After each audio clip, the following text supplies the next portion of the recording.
Hello, everyone. Welcome to another week of Dubai Works Business Podcast. This is episode 99, and I have the pleasure of being joined by Mr. Mohammed Shafi. With 25 years of experience in the real estate industry, he's one of the leading visionaries in property development in the Middle East. As CEO of Prescott Real Estate and Development, and also director of Tabani Real Estate, Mohammed utilizes his invaluable experience and knowledge and proven track record of success to spearhead both of these companies. So it's hard to run one, but two companies. Prescott Real Estate have actually been building homes in the UAE for well over a decade. The brand is synonymous with quality products, and they also cater to clients who seek homes at an affordable price as well. Today, we're going to be talking to Mr. Shafi about the story of Prescott Real Estate, the crisis situation that the real estate industry experienced, like every other industry over the past year, and also what the industry looks like in the UAE in the future, with a particular focus on luxury, affordable luxury. So, welcome, Mohammed. Thanks for coming. Thank you. Thank you. So, when you came into this building, you in JLT, you told us that you knew of it when it opened in 2006. When the freehold business in Dubai has started back in 2002, 3, we started our business in 2004. And our primary focus was offices because we saw that there is a huge demand for offices, and everybody who is doing the business is always leasing the space and paying over and over. So we entered into the market and we started our business with JLT. Actually, we started with International City and then we entered into JLT. The first building that we started selling was IT Plaza in Cluster T, Wow. and then the HDS Tower in Cluster F. And then I happened to meet Mr. Ahmed Shafar, the chairman of the Shafar Group, yeah. Shafar Group, and we started talking underwriting this particular tower. And this is how I know about this building. And we jointly discussed what the name of the building should be. So there was a AG Tower, there was a AU Tower, which is gold and silver. Okay. So I suggested a name, and he appreciated the idea of having the Platinum Tower. Amazing. And he's still here on the Yeah, top on the floor. on the top floor. So thank you for naming our office all those years ago. It's good to hear the backstory. So yeah, so can you tell us of Prescott Real Estate, and if that's what was the company then, and what was the journey since then? I'm in Dubai since 1991. Wow. I was in the textile business, and before the textile business, I was in the real estate business back in Pakistan. When I started here as a textile merchant or a trader or an indenter, then in 2004 we decided to, as a family, we decided to have a real estate operation. And because of me having a little bit of a background of real estate back in 1990, and my brother is still in was still in the real estate business in Pakistan, the real estate was always in the blood, and Yeah. the know-how was there. So it was not a difficult thing to start the business. But Alhamdulillah, we got a successful situation when we started the business. The business was booming, so we got a very good platform to do business with. And our primary focus was real estate brokerage and investment, and so on. Then we started a company called Total Solution Real Estate, which was back in 2006. Wow. And how the name Prescott came in, we bought one plot in Jumeirah Village, two plots in Jumeirah Village, and we formed an offshore company. And the name of the offshore company was given by our auditor, Mm. the guy who formed the company for us. And coincidentally, the name of the company was Prescott Enterprises Limited. Yeah. So we liked the name, and we changed our company name from Total Solution Real Estate Yeah. to Prescott Real Estate Development. Amazing. But So it's the same Prescott company. is our brand name, is a brand of the company, and we do all our projects under the name of Prime. Yeah. So all our projects that we have delivered and in future is going to be under the name of Prime. Okay, interesting. And when you talk about the plot and the total solutions, I assume that's full service, or you're doing everything in real No, estate. it was coincidentally a name called Total Solution Real Estate. we were running a business under the name of Tabani, and we still do, which is more of brokerage Yeah. services, advisory, and investments. But the total solution was a company formed with a plan to do developments, real estate development. So we formed the company name as Total Solution Real Estate. Yeah. And then we changed from Total Solution Real Estate to Prescott Real Estate. Yeah. And to navigate, Hamid, the real estate industry at the time, was it difficult? Was it going? Was it complicated to navigate in terms of figuring out how to register and how to service clients? And then also your decision on to focus on the brokerage element. You know, was there an opportunity maybe to do the construction as well, or what sort of choices did you make Well, back then? as we are a family, it's a family-owned business, and by the grace of God, we have a good manpower. So, as a company, we decided that we should have all segments covered. So, Yeah. we have certain people taking care of the real estate brokerage. There is a division which takes care of the advisory. There is a division which takes care of the development. And the two brothers are taking care, the elder two brothers are taking care of the finances and the legal, which is the backbone of the company. Yeah. So it's a good mix to cover everything, and by the grace of God, every department or every company complements the other, Interesting.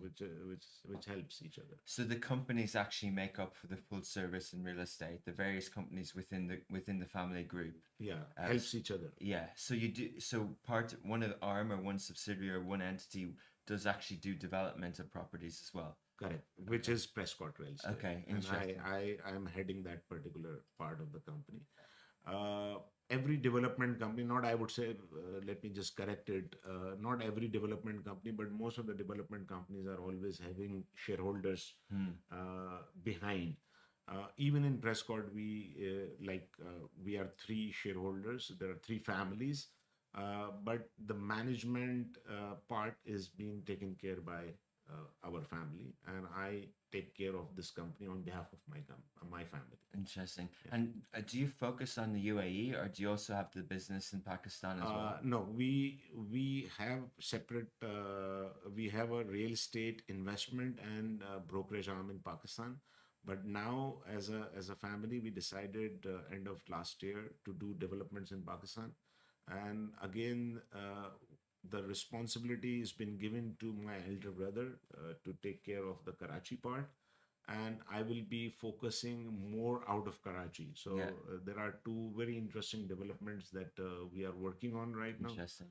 and hopefully, if everything goes well, we are going to be doing those as well. Okay. Karachi is very different to Dubai and UAE in terms of Oh yes, many ways. Karachi has a population alone of 23 million people. Yeah. So it's a country within a city, Yeah. So there is always a huge demand for real estate, Amazing. but more of affordable, not the luxury. Luxury, there is always a luxury, but the more of affordable housing. Yeah. And my brother is working on taking over a project, or working on taking over a land to do an affordable Amazing. housing scheme there. Housing. And what about the commercial side? Are you involved in that area as well? In Proper real Pakistan, estate? no, Mainly mainly residential. into residential. Amazing. And when you're in, the difference between a market like Pakistan and the UAE, you mentioned earlier about freehold buildings. How do you describe that to someone? How do you describe how property is regulated here? How do you navigate? As a regulation, there is a huge difference between Pakistan and here, and I am uh, being trying to request the Pakistan government, and the Pakistan government has recently started implementing some of the things that Dubai is doing, but not fully. As far as Dubai is concerned, Dubai has done wonders in terms of regulation. Yes, any country, when you start something new, there is hurdles, there are difficulties. But day by day, the Dubai Real Estate Regulatory Authority, which is RERA, is doing fantastic work, and they are working very hard to improve every day. They are more friendly for the investors to protect their money, and they're working hard on that. Yes, there has been issues in the past, before the projects which were been uh, launched before 2008. There has been many issues, before, which was before the RERA was formed. And after the RERA is formed, I believe day by day things are improving, and a lot of countries, the bigger countries, are learning from them, I Yeah. would say. I've heard about this. You know, other countries look at regulation in Dubai from other sectors like energy sector and things like that. Can you summarize what are the things they're doing well here in the real estate sector and regulation?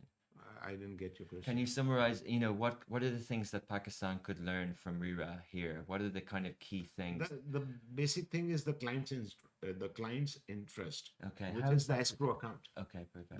The biggest thing is escrow account. Like in Pakistan, there are certain departments, but not as a whole country, but there are certain departments, or certain larger developers have started implementing the escrow account laws, but they are not as strict as they are here, which I believe is better, because the first thing first is to protect the client's interest.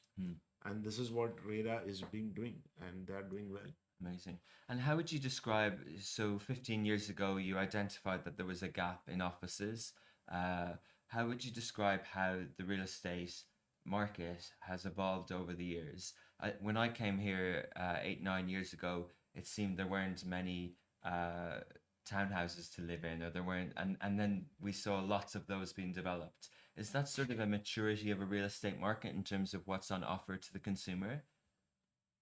Well, it's very difficult question to answer, because for this you need to see how many people are moving, how the population is increasing, what is the age of Yeah. the population, and based on that, I'm pretty sure the government must be allowing the new housing, or the permissions for new Yeah. housing. Yeah. So I'm sure they must be gauging that how many people are currently inside the country and how many new people are going to come. Yeah. This is a forecast, broad forecast, which is being taken care by the government agencies. So I'm pretty sure they must be following the same map. Yeah, in terms of what they release. But if you secure a plot of land, if Prescott Real Estate, and if they're going to develop something, how do you decide whether to develop an apartment complex, a hotel, a commercial, or affordable housing? See, as I mentioned, in 2004 to 2006, we saw a gap in offices, supply of the offices, and you can gauge it with the rent. The rents of the offices in the peak time in 2007 was about 200 dirhams a square foot anywhere in Dubai. Really? Most of Dubai, not anywhere in Dubai. Wow. But and this is the time when there was the shortage of the supply. But unfortunately, there was too much supply came in the market, and because of that, I think we still have an oversupply of offices in Dubai, and that is why the rents are very low. So there's oversupply now. I personally feel yes, Yeah. because there is a lot of vacant spaces. We ourselves are landlords, and we are also having vacant spaces in Dubai.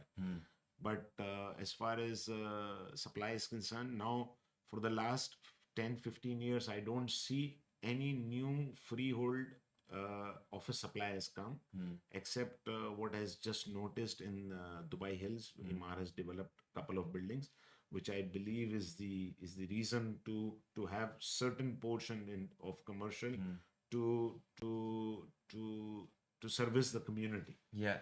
But other than that, I have not seen any new project being launched in the entire Dubai, which has commercial, especially in the freehold. Non-freehold could be, but freehold I have not seen. But there's still oversupply. I personally feel yes. There's oversupply in terms of freehold or leasehold in terms of what we can rent. But if, say, our company, we're 5 years old and we're making a decision about, it would be, it might be of interest strategically to purchase an office floor or a unit, but it's very difficult because within certain free zones there are no freehold buildings on offer. No, but in JLT, you are in There are. JLT. I think there is a lot of space available in JLT to purchase, and Yeah. at a price below the cost or at cost. Mm. Cost of replacement, when I say, Yeah. you can get decent quality office Yeah. in JLT at a cost level. I think maybe we need your advice because with us, there's over 40 free zones in Dubai. Each one has a different activity. Actually, some of our activities, we have a separate subsidiary within the DMC, so with the media city and production city, and within those 4 free zones, you can't get freehold. You can't. You can only get leasehold. Yeah, there are certain designated areas where you can purchase. Like in Jabal Ali Free Zone, you cannot purchase. You have to lease, and the Yeah. quality of Jabal Ali Free Zone buildings is far more superior. Interesting. Like even in the case of JLT, there are buildings which were been developed by the master developers. Those are very high end buildings, and you still don't find office there, or not at the rate as the other buildings are. Yeah. So it depends what quality of the building you wanted to go in. Uh, but in general, in JLT, a decent looking office building, you can get it at a replacement value today. What does that mean? Explain replacement value. Cost. Okay. So Like cost of if you development. today, if you buy a plot and if you construct, the value of the square foot per square foot on a leasable or a sellable area is X. You can get it for that X. Okay, which wow. is very good. Very good at the moment. Interesting. So, how did you, Mohammed, navigate the pandemic last year? Did it change your outlook, or did it change your plans? And what decisions did you make? Well, when it started and when it was a peak in March, April, and May, it was a nightmare. We were all working from home, doing video calls, doing phone calls, and from everywhere you were getting a bad news, bad news, Yeah. bad news. It was with everybody, not only with us. At that time, we started working on how to complete the existing project. When I say about Prescott, my focus was how to complete the project which is under construction, and where am I going to bring the cash required from. And at the same time, while we were talking with our sales team, they were raising their hands. They were saying, oh, we don't feel that there will be any sales, there will be any collections. So at that particular time, we decided as partners that we will need to bridge the cash to complete the buildings. We cannot rely on the sales, which in a lot of cases and a lot of developer does rely. We do as well, certain percentage. But we decided that it's not going to happen, so we have to put the cash. So we started utilizing our own cash which was available, kept it as a reserve, or whatever the shortfall was, we sold our other assets, and we made it sure that we have enough funds to complete the building, whether we are able to do further sales or whether we are able to collect the amount on the previously sold units. So by the grace of God, our decision was proven good, and alhamdulillah, we have almost completed our building. Today, there is an inspection expected at our building from authorities for the building completion. Brilliant. Congratulations. Thank Mabruk. Where is the building? Where is It's in Maidan. It's okay. about 151 units. Okay. We call it as a affordable luxury. I would invite you to go and have a look at it with your camera people. Yeah. Okay. Very good. The guys are looking there. Yeah, interesting. That's an interesting development because there were some sort of, I think, there were some sort of question marks over contractors and developers within the Maidan development that needed to be sorted out, and it was an additional sign of the maturity of the kind of expectation on delivery. See, what we did, two things we did is number one, that we have envisaged our cash flow situation, and we made it sure that we have a cash enough to complete. The second thing we did, which we have done it in the past as well, in 2009 and 10, and I'll come back to you on that. But to complete that, we decided in 2000, in the pandemic situation, that we need to improve a little bit on our quality.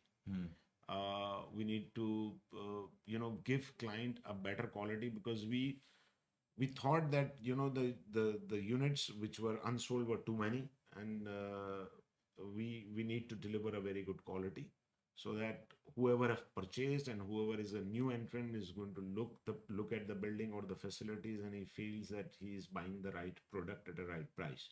So we started improving on the quality, and we spent extra than our budgets to improve on the quality. Interesting. So that's where the term affordable luxury came in, where you. No, we are always doing better buildings.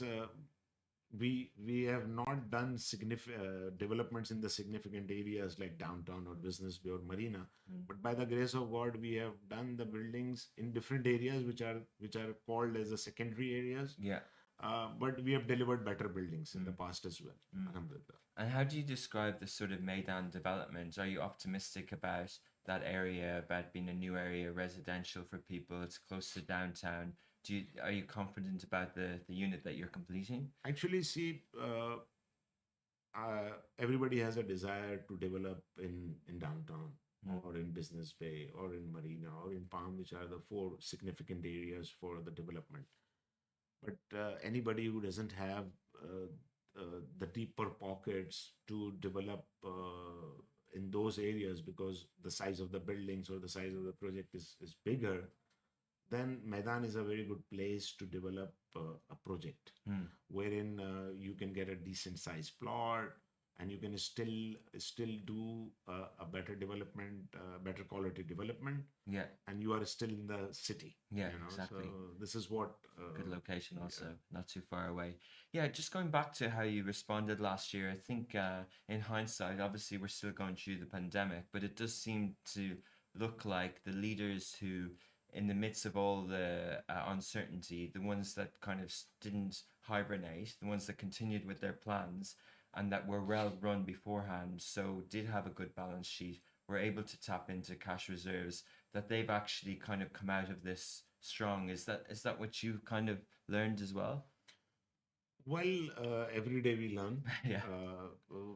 Until the day we are gone, Yeah. And I have a habit of writing notes of my experience every now and then, and I've learned a lot from this pandemic. And the biggest thing that I learned from the pandemic, that there is always a light at the end of the tunnel. So whether there is a pandemic, but if you hold yourself well, if you manage things well, you are going to come out well. Okay. And if you get panicked, you are going to be in trouble. Yeah. So hold your nerve. I was panicked, but I was controlling it. Yeah, interesting. So people. And it's a team. Let me just add, it's a team. By the grace of God, I'm blessed with three elder alive brothers, and one passed away. But I'm blessed with the three elder brothers. I had got a lot of support from my two partners in that difficult time. And that is why I'm like in a position to do whatever I could. If they were panicked while I was panicked, we would have been in trouble. Yeah. Not only today, but the worst situation that I've seen in my career was in 2009, when we were having three projects on the way, and there was a financial crisis across the world, not only in Dubai, across the world. And we were having projects worth about approximately 400 million dirhams under construction. And we had collected about 20-25% of the money from the clients as an average. And nobody was ready to pay. That was a worse time than this particular time. Nobody was ready to pay. How we managed it, it was the help from God. Nobody else can do it. But our motto was one, that whatever we have launched, we are going to complete. We are going to complete on time, and we are going to complete with a better quality. Amazing. And rest was helped by Allah. Mm. the partners and the brothers. Amazing. So That's a good story because real estate is synonymous with Dubai. There's the biggest building in the world here. There's man-mades. There's so many world records. There's so many. It's on MV. It attracts the best architects, the best uh, brains in real estate and in construction from around the world. And we've just seen the completion of Expo 2020 site. It seems to be like uh, you know, a blank canvas for creativity. What's the secret to sort of sustaining and discipline over 3 decades in real estate here? Like, how do you not get tempted, and how do you avoid mistakes and things like that? well, you get tempted. Sometimes, I also like to develop a tower like this, Hmm. but we have a policy, very simple policy, that whatever money you have in pocket, plus 10, 20%, 30% of leverage, That's what you can spend. that is what we need to work. Okay. We don't borrow money from the bank. Yeah. So that's Very good. It's a core I principle get tempted. of economics. Yeah. Don't spend what you don't have. Interesting. Don't commit even. You don't commit. Yeah, interesting. But how would you describe the sort of the phase that we're in now? A lot of big property developers. Some people say there's an oversupply. We know of a well-known entity that went into administration. I think a construction company into receivership or something like that, and now the different parts are being split up. Do you think the real estate sector in Dubai is in good health, bad health, or how would you describe it? Well, I still see that in Dubai, the luxury sector rental returns are between 3 to 4%. And the rental returns, net rental returns on the middle income segment, or I would say affordable segment, is close to 6%, Which is somewhere good. between 5 and 7. Hmm. Now, you are from UK, I guess. Ireland, yeah. Ireland, so it's not far. So Yeah. the rental return there is between 2 to 3%. Okay. Okay, so still there is a gap in terms of the what do you call returns. Yeah. So this returns of 6% were used to be 8.5, 3, 4, 5 years down ago. So you think there's a kind So of a basically, yeah. the rents were higher because the demand was X and the supply was X. Now today the supply is X plus one and the demand is X. So that is why the rentals are less. Hmm. In my opinion, this is also healthy as an economy. I am not an economist, so my comment cannot be taken as an economic comment. But this is good for a normal person Hmm. who is unable to purchase a house himself or herself, or they do not wanted to purchase the house for any other reason. They can still afford to lease a nice quality property at about 6% value the of the property, Hmm. which is good. Hmm. And I still feel that if it is at 5% level, it is also fine, Hmm. because none of the developed countries are able to offer 5% rent. Hmm. Most of the countries don't. Hmm. In terms of the consumer or the person who's the landlords renting it out, it's good to be able to See, get for a 5% landlord, return. for a landlord, higher the better. Yeah. But as a tenant, the lesser the better. Yeah, of course. So the rents, when the rents were higher, like we are a company of about 50 people, and I remember when the rents were high, our staff came in and complained that we are having a difficulty to afford the rent. So we had to increase the salary. Now, when your business is not doing good, and if you are increasing the salary, that means your business is going to suffer. So logically, it's a pressure on business owners. the tenants, the actual tenants as well. Now, because of a little bit of an oversupply, which I don't know the exact numbers, what is the percentage of oversupply is, this has become more healthier for the economy. Exactly. Indirectly. Indirectly. So basically, it's more affordable for tenants. Therefore, there's more people renting. There's more cash flow, and it recycles that way. Correct. And the properties are able to fill more. There's less vacant. So you know, do you think that we were at the bottom of the property market for real estate, for residential, and certain categories are? There are certain categories which, like, actually, everything was depressed before the pandemic and during the pandemic. Uh, but since September or August, the property prices, especially for the townhouses and villas, have started to increase.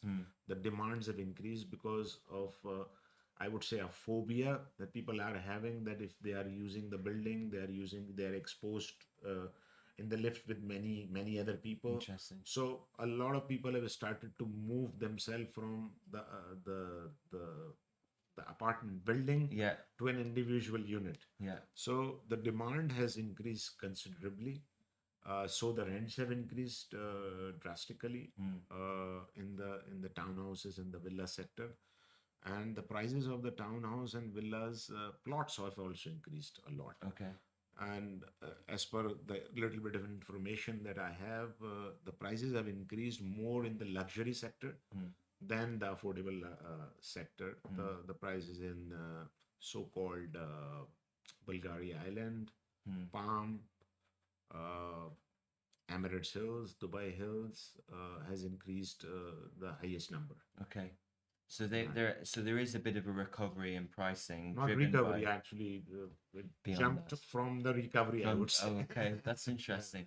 In So this sector. in that sector. Now, for the last 2 months or so, we see a trend that there is a good demand of the luxury apartments in downtown, Palm, Marina.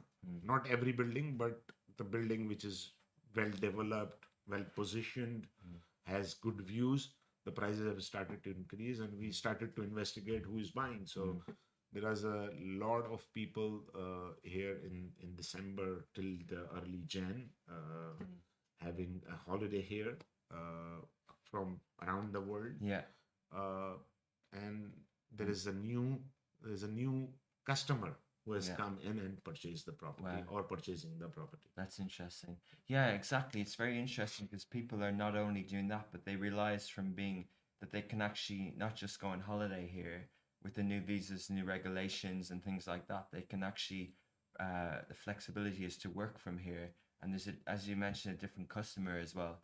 So New that's client. New clients. A That's lot of new interesting. clients. Yeah. Even our sales, I believe we have sold about 60 odd units in our building in the last 2 months. Okay. Wow. And we have different nationalities. We have got UK. We have got a lot of locals. They probably purchased the apartment to buy and lease it. We have seen French. We have seen a lot of CIS. A mix of customers. So we found customers from everywhere. Yeah. Not only one segment, that a Pakistani or an Indian or a UK based customer is buying. No, it's across the board. We have found many customers. We have bought German couple. I met them personally. They were very interesting people. So I met them personally. They bought an apartment because they spend about they plan to spend about 30 to 60 days a year in Dubai going forward. So they visited in the past, but this time they loved it because everything in the world is closed and Dubai was functioning well. Yeah. Because of they managed things very well. Yeah. So they liked it and they purchased an apartment with the decision that they are going to spend a little bit of time here. Interesting. So, so you would be optimistic about the market, the trends. You think, and interest rates are low, so people are sort of investing again. And do you think that What would your advice be for people? Do you think that people are settling down here more? They're looking at long-term Well, visas. what I saw recently, the recent trend is that the prices have increased in the luxury sector Hmm. and in the villa and the sector. Now, Hmm. the villas is basically the end users who were living here in an apartment and they decided to move in the villa, Hmm. or the people who were holding their money, what to buy, and they decided to buy. But the prices have increased in the luxury sector, and that luxury sector, I personally feel, I don't have the correct data, but has been purchased mainly by the newcomers. Hmm. So the people who were here in December on holidays, or they came for a holiday, they love Dubai, and Dubai is a beautiful place to live. So, and the weather in Dubai Very nice is at the the moment. weather of UK in June, you know. Yeah. So everybody likes to have here. Yeah. So it's a new entrant, new customer. Yeah.